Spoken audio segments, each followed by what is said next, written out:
Hi Thomas, you okay? Hi Tim, yes, thank you. Very well, and you? Yeah, good, thanks, good. Can we start with Christian Eriksen, trained for the first time yesterday? How's he been around the place and how much of a lift has it given everyone his arrival? Very surprised by that question, but okay.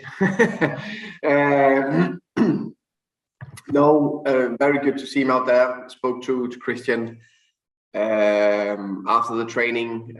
He was just pleased and happy to be part of a team and a club again and do what he loved the most. So you could see that he's coming in with a natural presence. We know he's a humble, down-to-earth, quality player, but he's coming in with that natural presence, without being big-headed, just, tried things and just want to play football. Because the way he is, he's blending fantastic in with the group and the culture we have here.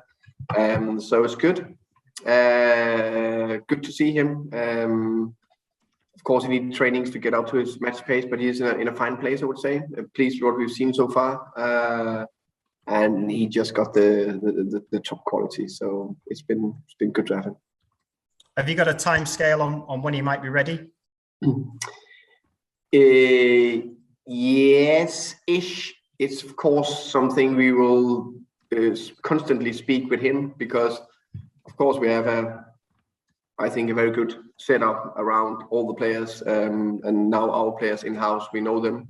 Of course we got all the data and all his injury status and all that history, so we know all that, but to know him, all his small bits about his body, and need to come back to top pace again, we need to speak to him daily, my head of performance, my head of medical, and me.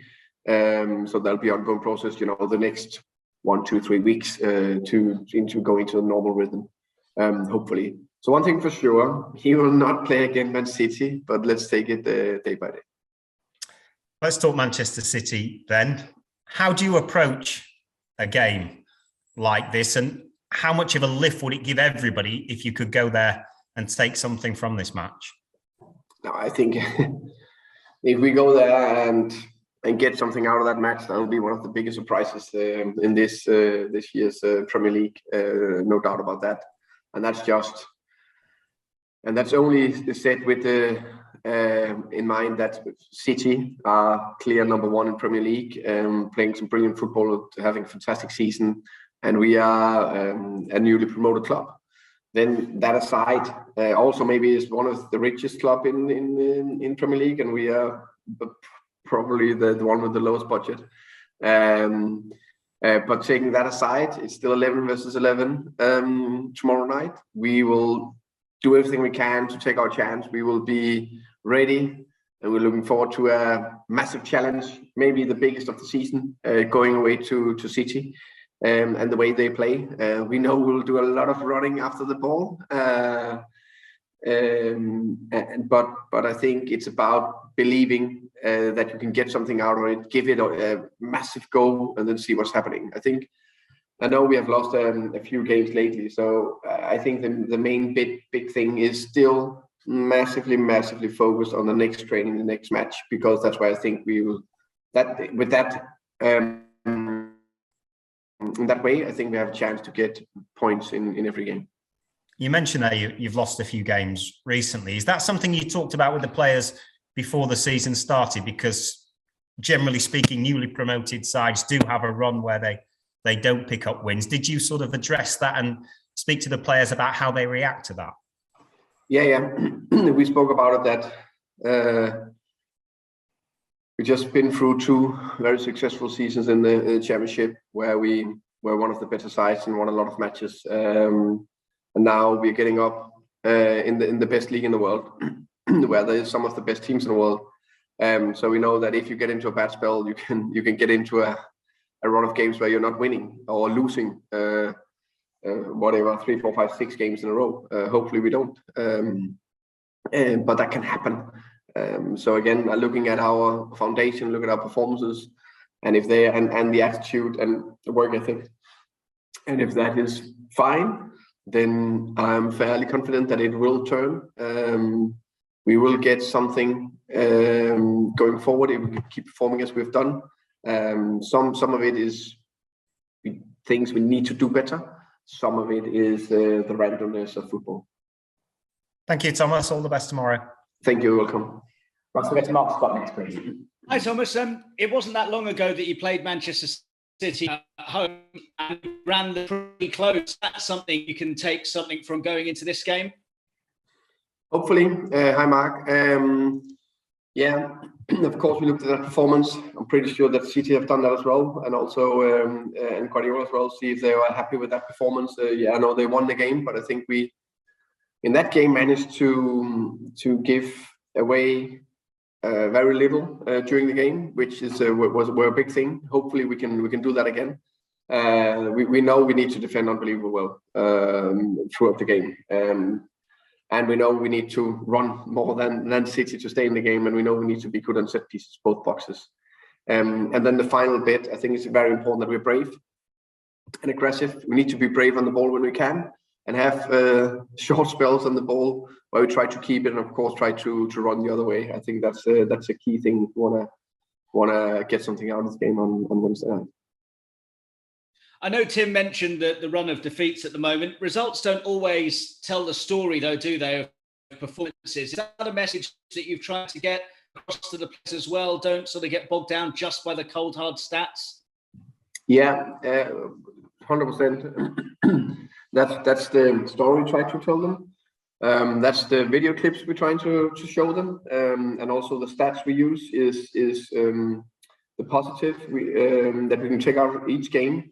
We don't try to run away that we have lost the games, not at all. But I think it's important that we are playing against teams that we need to play to us absolute max, 100%. So the smallest error, we get punished. It definitely feels like that this moment in time, and we know it's a matter of time. Then that will turn around. That will go the other way as long as we can put solid performance in. And I just look at the last 3 games in the Premier League. Liverpool away, I thought we played a very good hour, and I felt we should have at least had a good chance. We had a chance to get something out of the game. When you lose 3-0 after that, can't complain.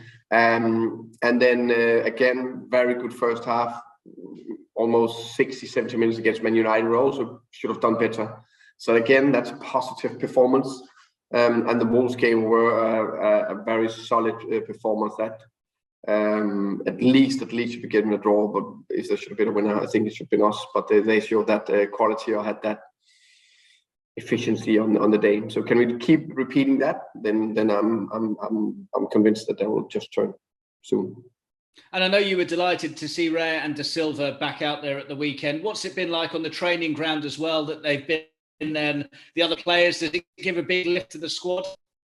Yeah, definitely. I think it's been I know we lost to Everton.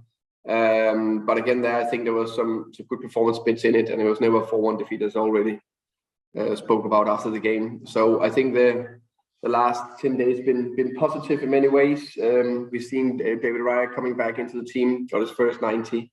That's a big positive. We saw Justice Silva, getting his first match minutes in 11 months, and it was positive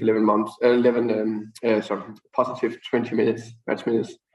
And he produced, but also in the trainings the last day, he just looked sharper and sharper. It will still take some time before Josh will get up to 100% match fitness, but can he come in and help the team for whatever, 20, 30, 35 minutes? That would be a big boost. And then, of course, Christian Eriksen. So it feels like we've signed 3 new players, and that just gives that lift and energy, and you can feel it in the group. So, yeah. Thanks very much, Thomas. Good luck tomorrow. Thank you, Mark. Right, so we're still under immediate embargo at the moment. We'll go to Jay Harris next, please.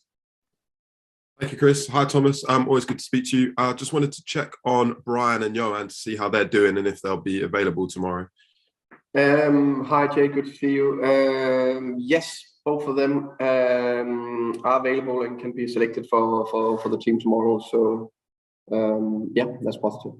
Yeah, that's great to hear. Just kind of going off what Mark said a minute ago, you've had all these injuries throughout the season. So it's now probably the first time this season you've kind of had all your best players available all at once. And if so, how does that kind of fill you with confidence for the final few matches this season? I think it's key. I think every team in the league would prefer to have their best players available. In this moment in time, it looks like it's going in the right direction for us. So that's very positive. And that's also give us that lift and that we can hit hopefully the same, I would say, still good solid performance, but even more consistently, maybe a little slider higher top in some of the performances. So that is positive, definitely. And then also with all those players coming back and obviously the signing of Christian, would you say that this is the most talented squad Brentford have ever had in their history and the most talented squad that you've ever worked with? I don't think I can say no to that. I think it is a very good group of players, definitely, and especially now having Josh available again for the first time this season, and Christian walking in the door. I think that's a very big boost for us, especially also for creating chances on the final third. That's a bit we've been lacking a tiny bit. That's the key area I wanted to improve on a more consistent basis, hopefully for the last 15 games. I know you mentioned it last week as well about the prospect of going to a back four, but seems like it's still sticking with a back three for now. So I just wanted to know what do you think of the benefits from using a back three as opposed to a back four? No, I think it's I think there's no doubt when we play a back three or when you're lower back five, I think that's more difficult to break down. I think that's a fact. Then you can always, when you attack, it can be different formations. And when you are back four and you attack, you can still do that in a back three if you want, to be more aware of that rest defending or the transitions against you. So it's a little bit how you play around with it, but this moment in time, I still feel that the back three is the best system for us to go with. But then we need to see how we construct the players in front of the three centre backs. But I'm open also, as you know, Jay, I've done that the whole time here at Brentford, been open for changing system if I think that's the best for the team to get the best players on the pitch. So that's something I'm constantly looking into. I also think this season I never had the chance to really do it because then we got injuries to some of our key players. So you never had a chance to really play around with it. So hopefully now I have a chance to do that if I think that's the best. Nice one. And then final question from me. Just wanted to ask you about Tariq quickly. Is he fit enough to kind of play again? Because I know I asked you about this in January and you said that he was back fit again, or at least he was back training, but he might potentially go out on loan. But I know he's in the 25-man squad list. So does that mean there's kind of a chance for him to kind of get back into the team in the second half of the season? Every player that are in a 25-man squad list or on the squad list will have a chance to play and get into the team, including the beating players that can be picked for the selection. T is fit and he's trained fully with the team this week and Friday. I think it was Thursday, Friday. So that's very positive. Very pleased with that. He needs to get some minutes in before we consider him to be selected for the squad. So next week we'll play a friendly match, and that's why I think that will be his first match minutes. But it's positive. He's ready. Thank you, Thomas. Good luck for tomorrow. Thank you. Sean Walsh, please. Hi, Thomas. Good to see you again. Hope you're well. Good to see you, Sean. You spoke earlier about the need to remain brave, and I was wondering, is it hard to remain brave and to transmit this bravery to your players in a game like this? Because, this isn't just a normal run-of-the-mill Premier League team you're facing, and I imagine doing your analysis must be quite excruciating against a team like Man City. Yeah, I mean, I think the key thing, I think like any other team, we will have the ball something between 20 and 40% of the game. Most likely be around 25, I think. I think that's the norm for quite a few of the promoted sides of the team who's not top half of the league table. Even some top half team still only have the ball 25% of the time. So I think one thing for sure, we need to be willing and understand the demand of the game, where that we need to defend a lot and running a lot after the ball, which my team is ready to do. They've done that earlier in the season against them. I think we did a very good job. But the key thing is that when you then get on the ball, that we are brave and still try to play forward and run forward, and instead of just playing the ball backwards, maybe chop, take it past the player and go forward. That's the moments where we need to be brave. That's what I'm talking about. We need to be brave in those moments. And secondly, I just wanted to talk about something slightly left field. Mads Bistrup joined FC Nordsjælland on loan last week. I hope that's the right pronunciation. They're managed by Flemming Pedersen, someone who used to work here at Brentford shortly before you arrived. And he seemed well respected among the younger players. Do you have any sort of relationship with Flemming? Do you trust him to develop Mads? Because I think there were quite a few people who were surprised that he didn't go on loan to let's say, a higher profile club. Yes, I know Flemming very well. I've known him for years. Denmark, of course, is a small country, so most of the coaches we know each other one way or another. But Flemming and I, we have a good relationship. I think Flemming is one of the best football brains in Denmark. He late took a head coach job in a Superliga club because he wanted to do other jobs, so we're interested in other bits of the coaching, football coaching. But for me, a top coach, and I think he's the perfect match for Mads Bistrup to have to develop and go to a higher level. I think for Bistrup, which I rate very highly, I think it's that balance of getting to a club at a high enough level where you also can be as sure as you can about playing minutes. Is that balance right to me? Thanks, Thomas. Good luck tomorrow. Thank you, Sean. Killian, please. Hi, Thomas. Hope you're doing well. I'm doing well. Hi, Killian. You previously spoke about how you love the details in football, and you spoke there about the possession stats. Looking at City, how do you and your backroom team look to implement a style of play when you're coming up against a team with Guardiola's options and ability? I think it's we know they are. This more time they are the best possession team in the world.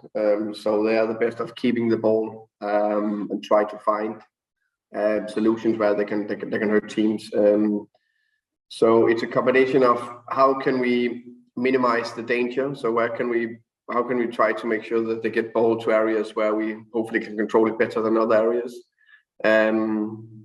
One thing for sure is that we know that they like to attack these half spaces, down the side of the outside centre back or the outside centre back in a three or one of the centre back in a back four.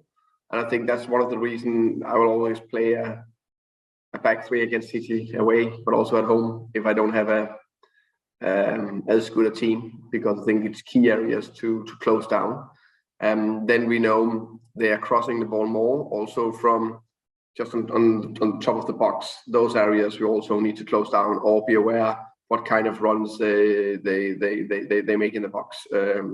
So they do the things they do very consistently, very clear. So in a way, it's clear to see what they do, but it's just so difficult to close it down.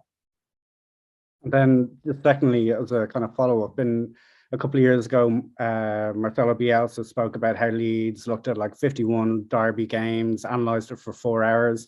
Is that the kind of level of excellence required when you're coming up against teams that, have far outweighed the spending budgets of the likes of Brentford? I definitely think that the analysis is a big part of it. How can we try to make a good plan? I think it's always about that balance. I think we know that Bielsa is one of the biggest and the best football brains ever. I think it's maybe a tad too much to look at 51 games. I would personally never do that. We will do enough. We will maybe look at 5 to 6 games and go through the statistics. Also look a little bit more against what kind of team are they facing. So does it fit with our system, the way we play? What kind of solution are they coming up with against teams like us? But I think it's a big part of it, the tactics. But I also think the mental part of it is equally big. Can we have mental ready players, fresh players, focused players, brave players? I think, and that's very fluffy. But can you get the players to that top level? I think that's the difference between a good player and a top player. That is that concentration level and that mental status where you are full of confidence and do your bit and know your task. Thank you, Thomas. Right, so we're going to have Dan Bennett now as the last one under the immediate embargo, then we'll move to the newspaper section. Off you go, Dan. Hi, Thomas. You mentioned last week that you'd have a clearer idea on Christian Eriksen after your first training session with him, and obviously you mentioned earlier that you're going to keep looking at him day to day, but you did have a sort of clearer idea of the time frame that it might take for him to get on the pitch. I was just wondering if there was any sort of more details you could share about perhaps when we might get to see Christian Eriksen play some minutes for Brentford. Yeah, I would love to say, okay, it's going to be in 1 week, 2 weeks, 3 weeks, 4 weeks time. But of course I could say something around it.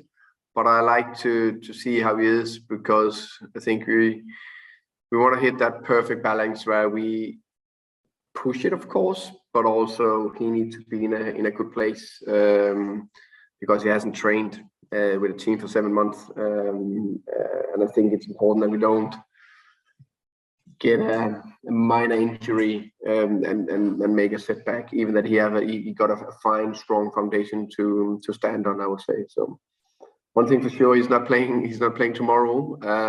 He's looking good, but we also are pretty sure we need to get some match minutes into him in a friendly before we put him out there. So just get used to having players around you for at least 45 minutes before before we put him out on the big scene. And David Raya obviously returned to action in the cup on Saturday. I was just wondering if we could perhaps see him come back and get the #1 shirt in the league moving forward, and if he's ready to do that. He's ready to do that. David will start tomorrow. Thanks, Thomas. You're welcome. Right, so everything from here on, we're now under embargo, 10:30 p.m. this evening for the newspapers. So we'll go for Mike Walters, please.